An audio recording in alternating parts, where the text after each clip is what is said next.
senhora escolheu a medicina? Pois é, tu me mandaste essas perguntas, eu fiquei pensando, e foi muito interessante, porque recordar a trajetória sempre é interessante, né?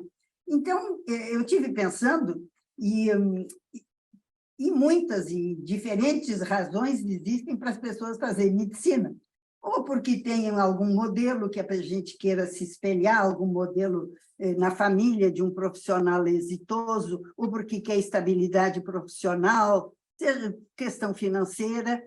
Bom, no meu caso, veja bem, apesar de eu me chamar Tênis, tu sabe que Tênis é nome da deusa da justiça, aquela que é representada com os olhos vendados para dizer que a justiça é cega.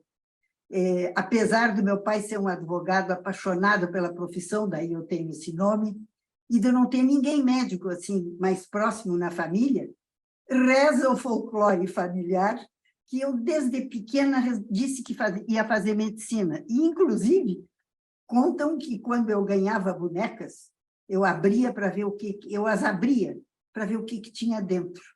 Então, eu acho que curiosidade é uma coisa que certamente influenciou a minha escolha. Por outro lado, eu gosto muito de gente. Eu gosto de conversar, eu gosto de gente, de estar próxima com gente, mas, então, curiosidade me parece que foi interessante. Inclusive, tu me fizeste pensar, e eu me dei conta que décadas e décadas depois do início da profissão, lá eu já tinha meus 50 anos, já era professora há muito tempo, eu resolvi fazer uma pós-graduação de genética e biologia molecular, que na minha época não havia no currículo da medicina. Então, de uma certa forma, é ainda a curiosidade de olhar mais para dentro, como eu fazia com as bonecas. Então, eu acho que, respondendo essa tua primeira pergunta, eu acho que curiosidade, um certo desafio intelectual e, sobretudo, gostar de gente. Eu acho que é isso. Não sei se te respondi, mas é o que eu penso quando eu quero entender por que eu escolhi medicina. Eu acho que é isso. Curiosidade e gostar de gente. A senhora respondeu perfeitamente. E a pediatria? Como é que ela entrou na sua vida? Como é que a senhora escolheu? E por que a senhora escolheu essa especialidade? Bom, eu vou te contar, ela entrou tarde, sabe? A pediatria entrou tarde na minha vida. Agora, uma coisa eu vou te dizer, eu tenho aqui 85 anos e continuo trabalhando, porque o tempo, para mim, não conta muito. Eu nunca deixei de fazer alguma coisa em função de tempo. Então, como eu estava te dizendo, não foi a minha primeira escolha, pediatria, ela entrou tarde. Eu fui sendo, como é que eu vou te dizer? Eu fui sendo conquistada gradativamente pelas crianças e pelos adolescentes. Então, eu me formei em medicina, fui fazer residência. Como eu te disse, pediatria não foi a primeira escolha, foi aparelho digestivo. Eu fui fazer residência de gastroenterologia. E aí, muito estimulada por um professor excepcional que eu tive, chamava-se Jorge Pereira Lima. Então, eu fiz, na realidade, gastroenterologia de adulto. Mas isso na década de 70, fim da década de 1960, aí eu comecei a me dar conta que não havia, na ocasião, medidas e explicações do aparelho digestivo em relação à criança. Então, comecei a estudar, gostei. Meu chefe, na ocasião, me permitiu, foi muito interessante, ele me permitiu ter um setor na enfermaria de criança, e isto aqui, na época, foi absolutamente inovador. E quando tu me fizeste pensar essas coisas, e quando eu penso, eu vejo com satisfação que foi uma sensação boa, eu sinto, de dever cumprido, porque isso ocorreu na década de 60, há muito tempo. Então, eu comecei a me aprofundar e gostei muito. E fui sendo conquistada pelas crianças, mas não foi a minha primeira escolha. A primeira foi aparelho digestivo. E falando sobre essa sua escolha da gastro, a senhora foi influenciada pelo seu professor? A senhora teve alguma coisa que fez a senhora ir para esse lado da gastro?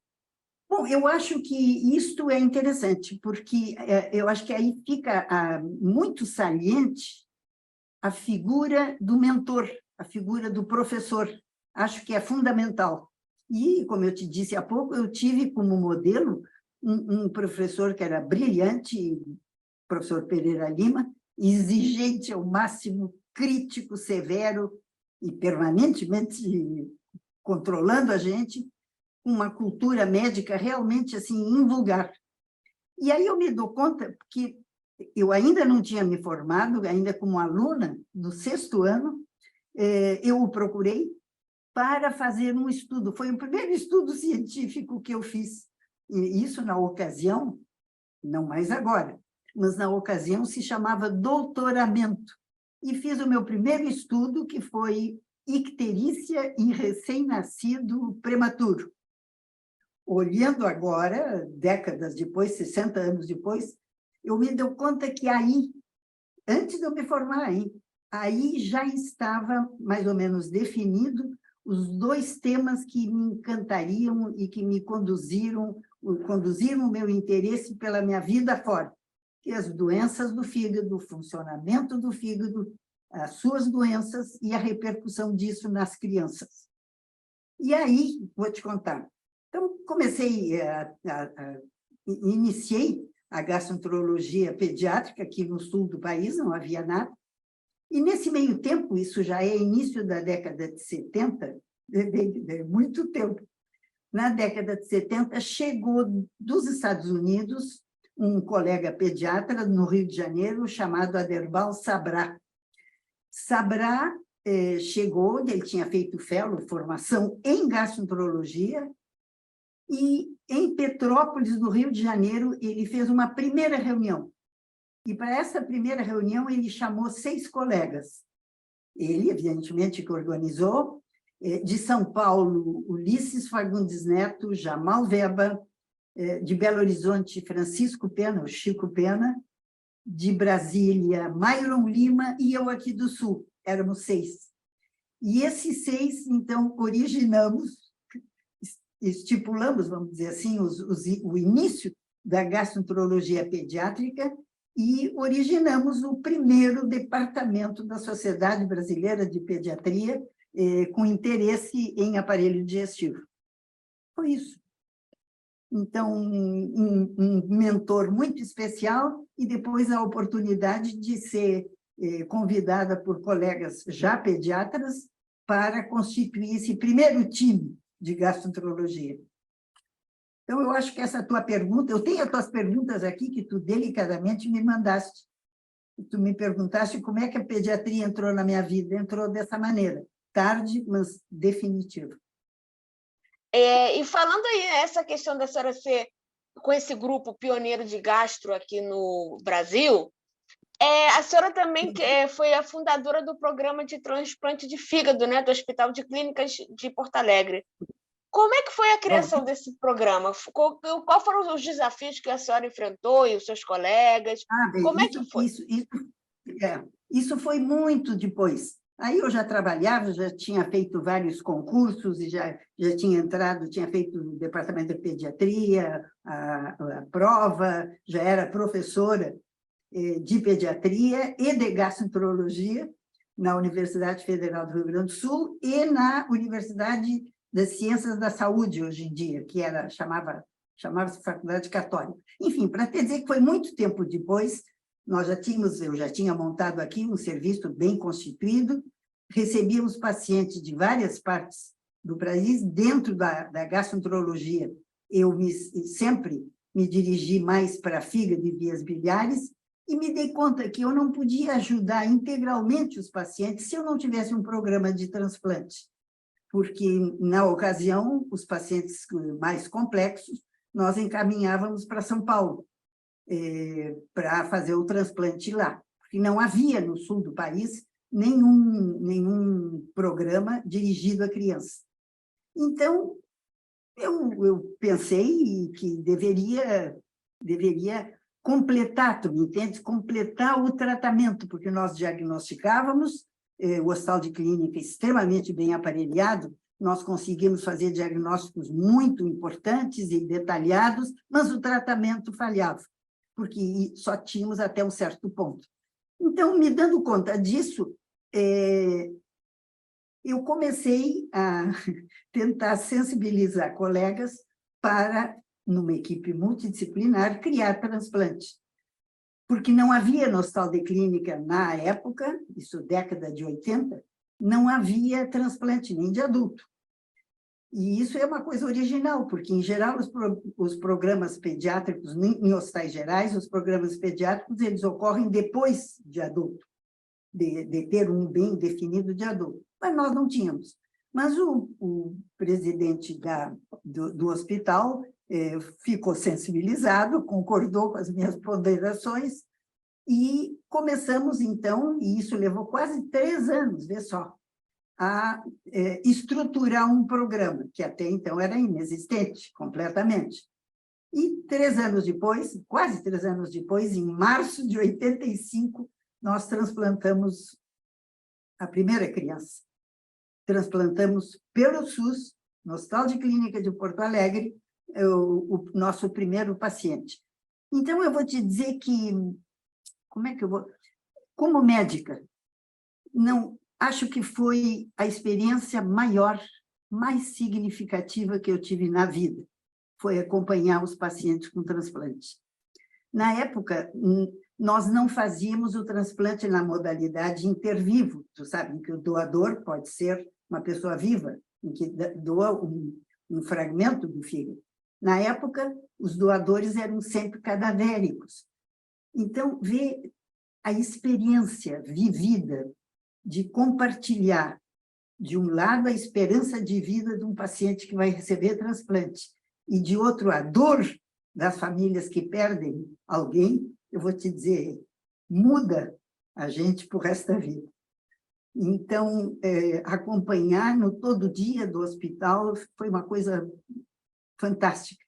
Tu podes avaliar nas pessoas as qualidades que são fundamentais para que um transplante ocorra: confiança, generosidade, entrega, coragem. Então, o transplante ocorreu, ele, mesmo com a minha aposentadoria, que, infelizmente, foi, eu chamo de expulsória, né? Porque é por idade, o transplante do Clínicas foi um sucesso, continua um sucesso. Hoje, perto de 300 crianças já foram beneficiadas. É uma colaboradora minha desde essa época, chamada Sandra Vieira, que é da Bahia, que veio fazer um estágio conosco, e hoje ela continua o programa. Então, é um aprendizado permanente, um exercício de humildade, realmente é algo muito especial. E, então, foi uma coisa maravilhosa, que eu acompanho até hoje com grande satisfação. Mas, vê bem, eu gosto de salientar que o transplante ele atinge, na realidade, toda a instituição, todo mundo trabalha junto. Então, desde a pessoa que recebe o órgão no meio da noite, e que facilita a entrada no hospital, até quem dá a última sutura e cuida do paciente. Nós, no Brasil, eu acho que nós somos privilegiados porque temos um serviço de organização de transplante modelar, um dos países no mundo em que mais transplante se faz. E eu gosto de salientar que fazemos e fazemos pelo SUS, com grande sucesso. Tá, mas eu não quero só falar transplante, senão nós não saímos daqui. Eu sou apaixonada por isso. Então, mas fundamentalmente, assim, o que toca é a gente saber que é responsável pela esperança de uma nova oportunidade de vida. Isso é fantástico. E nos obriga a estar permanentemente estudando e querendo ajudar. Não, porque a senhora fala com tanta paixão sobre o transplante, sobre o programa, né, de transplante, e como é que a senhora vê a continuidade dele? Eu sei que a senhora falou que tem uma nova colaboradora lá, que foi fazer um estágio, mas, assim, essa ampliação para o público pediátrico, para as crianças, esse avanço para as crianças, que é uma mudança de vida para elas, obviamente. Sabe que ninguém passa impunemente por um transplante, nem quem recebe, nem de quem faz o transplante. E as pessoas que hoje continuam com o programa são minhas, como é que eu vou dizer, quase filhas. Se formaram comigo, continuam lá, eu me sinto participando até hoje, com grande frequência eu estou junto, não na realização do transplante, mas acompanhando o programa. Que não sei mais como te dizer, mas a não ser que essa resposta não está boa. Eu não sei bem como te responder isso, mas eu me sinto ainda partícipe do programa. Todos os anos, em março, a gente lembra de inúmeros casos, inúmeros que a gente ajudou, que pôde, em que a gente significou para essas pessoas muita coisa, muita coisa. Hoje, o programa, atualmente, os programas de transplante de fígado para criança existem em várias regiões do Brasil, do sul ao norte, mas há 30 anos atrás, não. Há 30 anos atrás eram muito reduzidos. E muita coisa mudou em relação ao transplante. Hoje, com grande frequência, o doador pode ser utilizado em criança um familiar, portanto, vivo, em que se retira fragmento do órgão, e isso facilitou muito a questão da doação, que é sempre inferior à necessidade. Nós estamos sempre atrás, né? Temos sempre a necessidade de um número maior de doações. Mas é isso. Então, eu acho que ninguém passa impunemente por um transplante. A gente se modifica. De uma certa forma, se humaniza mais ainda. Fala, o que tu ia dizer? Eu te interrompi. Não, é que eu só achei que a senhora tivesse concluído, porque um pouquinho mais cedo, um pouquinho antes, a senhora falou que também é professora. E Sim. alguns professores dizem que são professores porque têm essa vocação para passar conhecimento, de ver o crescimento do outro. Alguns professores dizem que são professores porque precisavam ser, naquele momento, professor. Não é nem a questão financeira, você precisava ser para aquela cadeira, aquela disciplina pudesse evoluir. E a senhora, por que a senhora é professora? Um pouco de cada ou tem algum outro motivo? Não, é interessante isso que tu está dizendo, um pouco de cada, gostei. Um pouco de cada, porque eu acho que, primeiro, aquilo que eu te disse desde o início, eu gosto de gente, eu gosto de jovem. Eu acho que é um privilégio a gente se manter viva na comunidade. Então, a chance de trabalhar com jovens, eu acho que é extremamente enriquecedor. Por outro lado, como eu te disse desde o início, eu sou curiosa. E, então, a necessidade que se tem da atualização permanente, do estudo contínuo, isso me encanta. Eu adoro ser professora. Além do que eu acho, tu vais achar graça, mas eu acho que há até um espírito maternal na gente querer formar jovens, participar da vida deles. Eu gosto, eu gosto, até hoje, eu tenho alunos de pós-graduação, agora, meia hora atrás saiu, uma pessoa saiu daqui, que eu estou orientando uma tese, então, eu gosto de saber que eu estou participando da vida dessa pessoa. Não tem nada a ver com, ao contrário, a questão financeira, por exemplo, todos nós sabemos que não se ganha bem sendo professor, quando muito é razoável. Então, eu acho que essa mistura de curiosidade, vontade de ajudar e, ao mesmo tempo, se sentir desafiada permanentemente por aluno, me encanta. Eu adoro e vou ser professora até o fim da vida. Tu vê que aos 85 eu ainda dou aula. E gosto, adoro. E tu vês a necessidade da pessoa estar atualizada. Agora, por exemplo, na minha mesa de cabeceira, eu estou com 3 livros, um em cima do outro, sobre inteligência artificial. É uma coisa que há 40 anos atrás não se falava. E que os alunos me perguntam, e é interessante.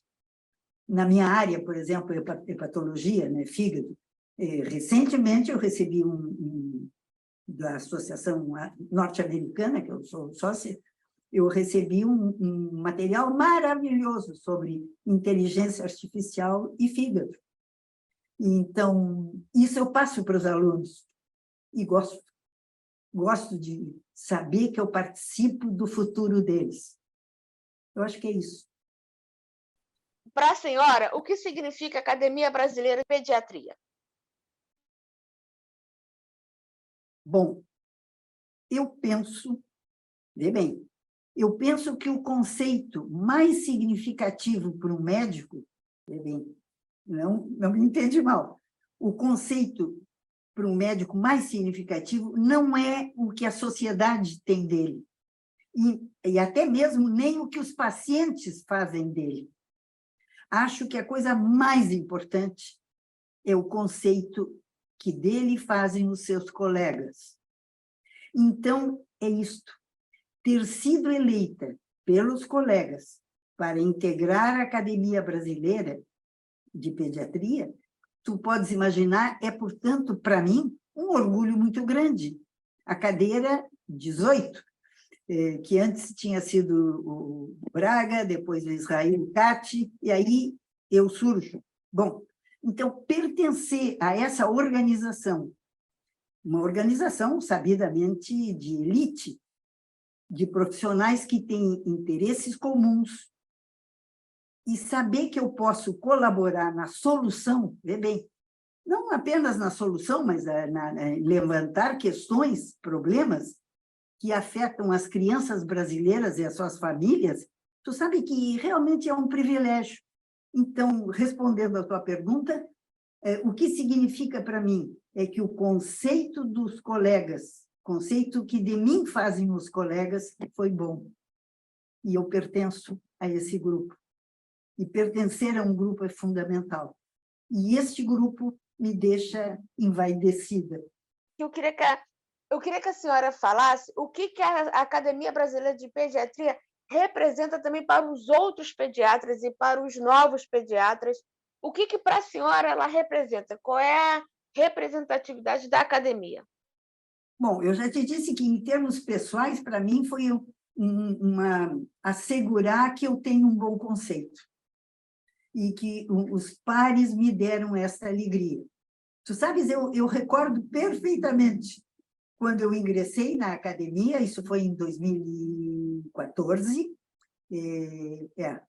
2014, porque eu respondia a um edital de abertura de vagas, então eu me candidatei, submeti meu nome, que foi aceito, e me lembro que quem me conduziu no dia, na sessão, que foi tão bonita, na Bahia, foi o atual presidente, meu querido amigo Jefferson Piva, e minha amiga de vida inteira, a professora Luciana Silva. Então, foi, para mim, um momento quase mágico. Eu achei uma beleza. E eu gostei, o que eu te digo, o que representa.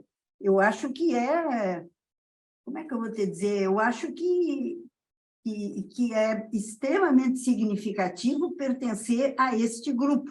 E, vê bem, e é um grupo que também fala com a comunidade. Não é só os 30 participantes falando entre si. Nós temos a preocupação de levar o conhecimento, dúvidas e esclarecimento para a comunidade. Os fóruns de pediatria que se faz, por exemplo, durante os congressos brasileiros de pediatria, os fóruns que são responsabilidade da academia, muito interessante, muito interessante. Se discute assuntos os mais diversos, desde a importância das telas para as crianças até cuidados da adoção de crianças e assim por diante. Então, o que significa? Estar junto, num grupo de elite, refletindo e tentando levar para a comunidade não científica também o nosso pensamento. Acho que a gente deve participar de coisas cada vez mais em contato com a comunidade. E, na minha época de jovem médica, nós não víamos com simpatia as pessoas, os colegas que faziam propaganda, nós dizíamos, entre aspas, né? Fulano está fazendo propaganda, está falando no rádio, está aqui, está ali. Bom, hoje, eu considero da mais absoluta importância que se possa conversar com a comunidade. A senhora tem um lado artístico e quase seguiu a carreira no teatro e não na medicina. É verdade? E como foi esse envolvimento com o teatro? E como se decidiu pela medicina, não quis o teatro? Bom, é verdade. Deixa eu te contar. Quando jovem, bem jovem, eu tive dúvidas. Eu tive dúvidas do que eu queria ser do ponto de vista profissional. E a coisa não começou com teatro. Muito antes disso, eu fiz muitos anos de piano, de dança, e mais tarde é que eu fiz teatro amador. Houve um espetáculo aqui em Porto Alegre, do Hamlet, e eu fui a Ofélia. E adorei, gostei imensamente. E tempos depois, aí eu era uma guria, tinha 15, 16 anos, tempo depois eu tinha que me preparar para vestibular. Na época, só tínhamos aqui a Universidade Federal do Rio Grande do Sul. E eu estava numa dúvida enorme. E eu não sabia o que fazer, então nós podíamos fazer, na ocasião, 2 vestibulares completamente diferentes, campos, temas diferentes, e eu fiz os 2. Fiz para arte dramática, da URGS, e medicina, na URGS. Bom, passei nos 2, passei bem nos 2, e não sabia o que fazer, cursei os 2. Então, era uma situação muito especial, de manhã eu era um, de tarde eu era outra. É claro que isso não podia durar muito. E por que isso aconteceu, acho eu? Bom, primeiro que eu tinha dúvida e gostava das duas coisas, mas também porque, eu vou te confessar, medicina naquela ocasião era muito chato o curso. Era muito chato. Era puramente teoria. Nós não tínhamos, como existe agora, isso é uma mudança fantástica, nenhum envolvimento com o paciente, nem com as famílias, que hoje existe, não havia. Até o 3º ano, era pura teoria. Então, eu estava achando aquilo tudo muito monótono, nesses anos iniciais, e tive a felicidade de nascer numa família inteligente. Então, meu pai e a minha mãe, bem, eu sou do interior de São Gabriel, uma adorável pequena cidade da campanha. Apesar de vir de lá, meus pais entenderam a minha dúvida. Nós tínhamos, na ocasião, uma amiga muito próxima nossa que morava em Paris, uma francesa chamada Nadine. Então, eu pedi e eles consentiram que eu passasse um ano em Paris. Eu brinco, foi meu ano sabático. Um ano pensando, eu não sabia o que eu queria me decidir longe daqui. E ver que coisa fantástica, meus pais do interior consentiram, eu fui, lá me matriculei na Sorbonne, evidentemente, e fiz tudo aquilo que todo mundo faz, né? A civilização francesa. Fiz francês, fiz literatura, muita literatura, e fiz música, inclusive música da Idade Média. Eu adoro a Idade Média, até hoje é uma época fantástica. Bom, acontece que lá em Paris, eu era bem próxima da embaixada brasileira, do pessoal da embaixada, e lá frequentava a embaixada brasileira um médico muito adequado, um senhor muito simpático, chamado Nathaniel Adlet. E isso foi no fim do meu ano lá. Então, ele se deu conta que tinha uma guria lá, era eu, uma guriazinha, uma guria que estudava medicina no Brasil, e ele me perguntou um dia, me lembro, nós estávamos num jantar, ele me perguntou, tu gostarias de visitar algum hospital? Tu conhecesse algum hospital aqui? Eu digo, não conheci nada, eu só ia a cinema, teatro e Sorbonne. Tu não gostarias de ir a um hospital? Eu digo, muito, gostaria. E ele me levou para o Hospital São Luís, que é um hospital de dermatologia. Então, bem, tu vais achar graça, mas os meus primeiros pacientes, não meus, dele, evidentemente, os primeiros pacientes que eu vi, em que eu toquei, foram pacientes franceses. E, para mim, foi um momento mágico. Foi um momento, assim, de grande... Como é que eu vou dizer? Era o que me faltava para eu saber o que fazer na vida. Era gente. Não esquece que eu te disse, eu gosto de gente. Então, eu precisava era ter esse contato. E, ao fim, então, desse meu ano, que eu chamo ano sabático, eu voltei para Porto Alegre e nunca mais deixei de ver paciente. Eu faço até hoje. O maior prazer. Deu para entender? Deu, perfeitamente, deu. E essa paixão pelo teatro, pela literatura, pela música, a senhora acha que isso também ajuda no dia a dia da pediatria a lidar com as dificuldades da profissão, a lidar com os pacientes, a senhora ou então até a distrair quando tem algum dia difícil? Pois é, eu achei tão legal essa tua pergunta. Tu sabe que, especificamente em relação a teatro, é que eu gostaria de fazer algum comentário, porque, inicialmente, parece que não há nenhuma relação entre esses campos que são assim tão distintos, né? Medicina, paciente, doença, dor e teatro. Mas, na realidade, existe uma relação, e essa relação ela é, na minha opinião, plenamente perceptível em 2 momentos. O primeiro deles, eu vou te dizer, é tão interessante, é na comunicação com os pacientes. E o outro momento, sem dúvida alguma, é quando a gente vai expor algum material, porque facilita, a gente aprende a falar com o público, né? Então, a comunicação dos pacientes, em primeiro lugar, e depois, como palestrante em seminário, mesa redonda, enfim, como professor, inclusive. Então, vou te dizer assim, quando a gente colhe a história dos doentes, né? Quando a gente faz a anamnese, é importante valorizar os diferentes cenários, a complexidade dos diferentes cenários, vê que eu uso a palavra até cenário, que é uma palavra teatral, né?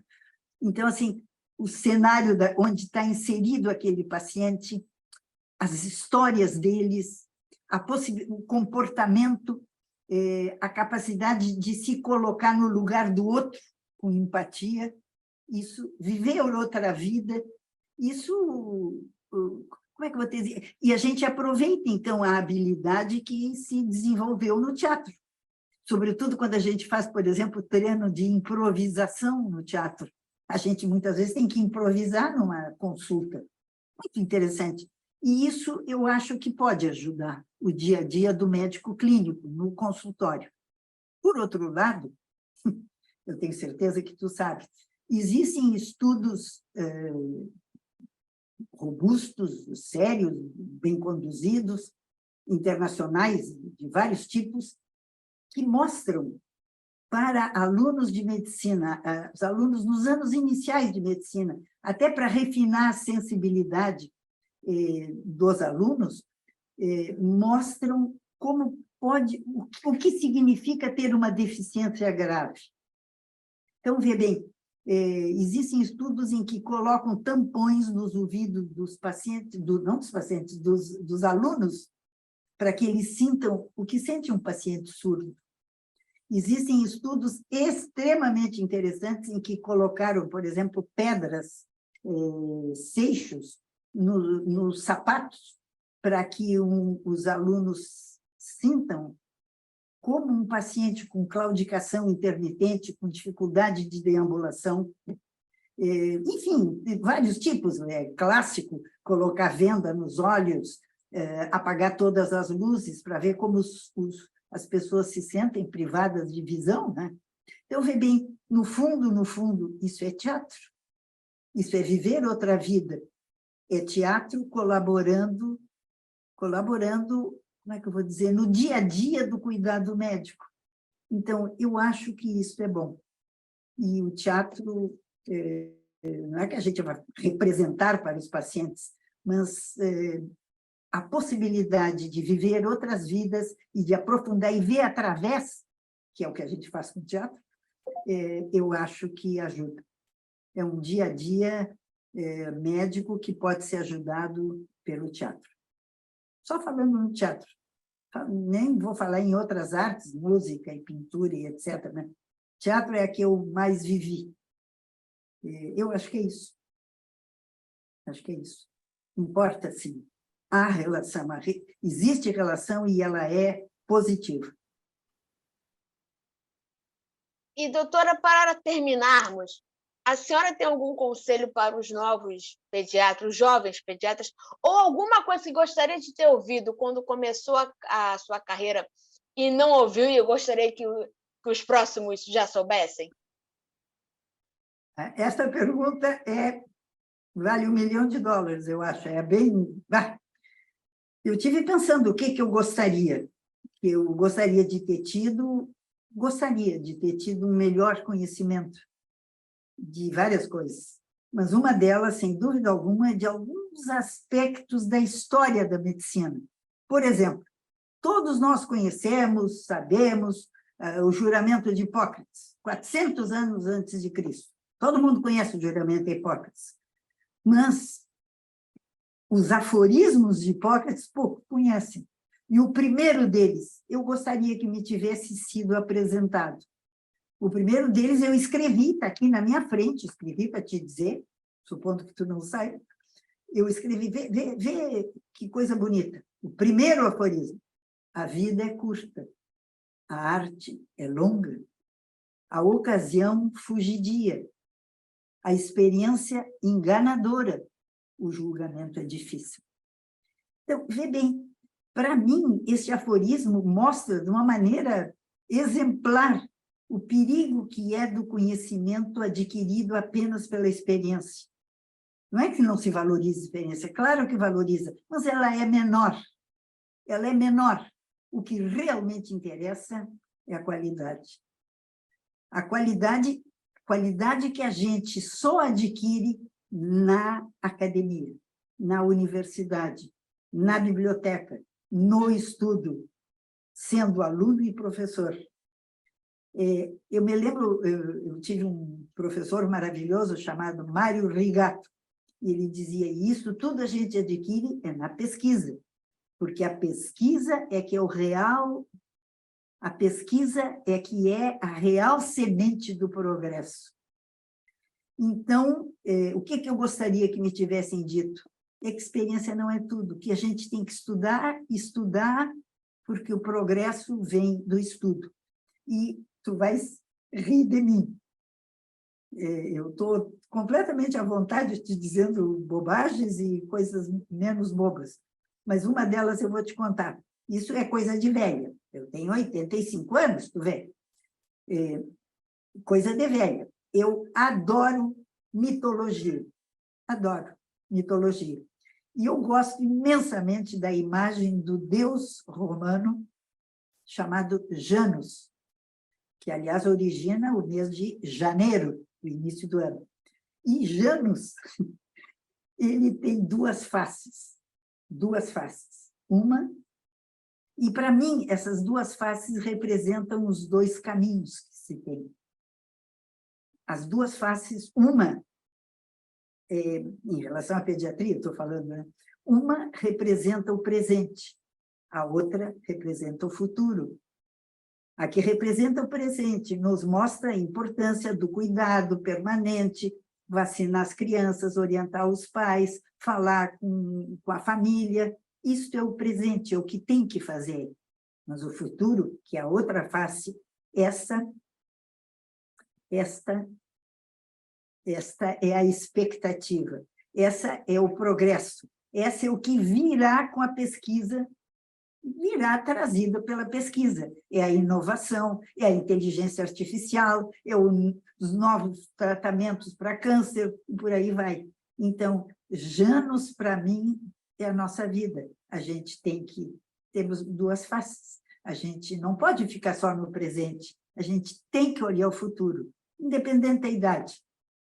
O pessoal brinca comigo, que é isso, Temis? Tu tem 85 anos, está aí estudando coisa nova. Estou estudando inteligência artificial e estou maravilhada.